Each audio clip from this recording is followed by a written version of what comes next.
Okay. We have been going through our checklist here of everything and kind of where you are. So we did the contour line transfer onto the background of our positive and negative space here. So before we're adding any values to this, we're gonna practice this on our sheet that we have here. So if you haven't got to this point, that's okay. We can get you there and then you can go back to this. So just make sure you're following along the steps here. We're gonna get to step number 9 here today.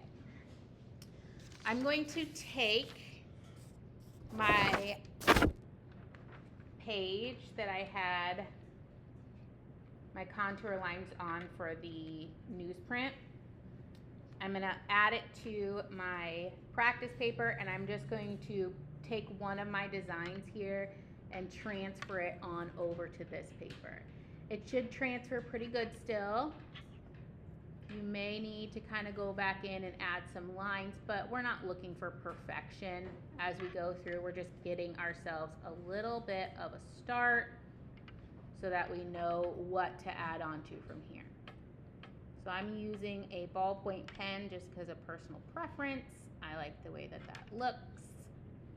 So I can see my lines and how it kind of glides through there.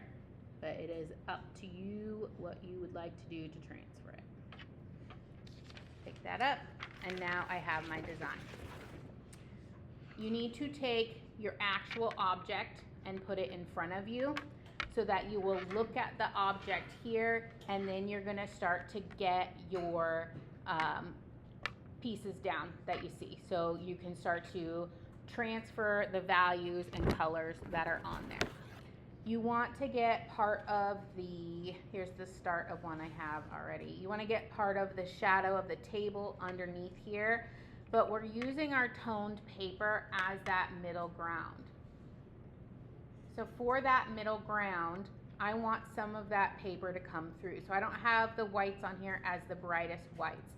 How am I going to start? How do I want to layer it up? So I started with charcoal on there, and then I started adding some graphite because I don't have a lot of super dark that I need to get with my charcoal pencil. So I'm kind of thinking about how I want to layer that up onto there.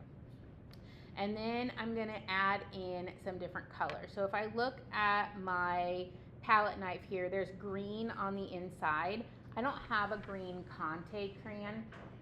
So instead, I'm going to switch that up, and I'm going to make it like a reddish brown kind of color in here to get a little bit more of a visual interest.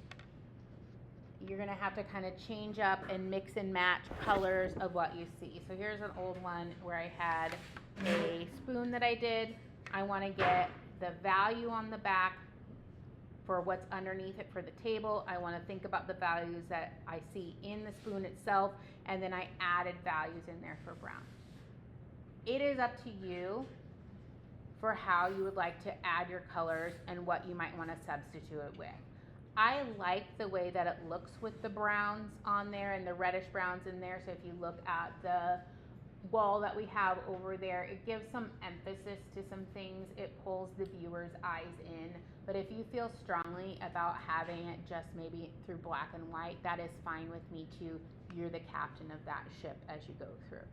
So I want you to make sure that you're adding in your deep dark shadows, you're adding in your highlights so we get a really wide variety of values as we get going on here. So I'll kind of keep working on mine. You can kind of go on yours to see which values you want to add, what's working really well. This is where we're going to practice it before we get to the big one, okay?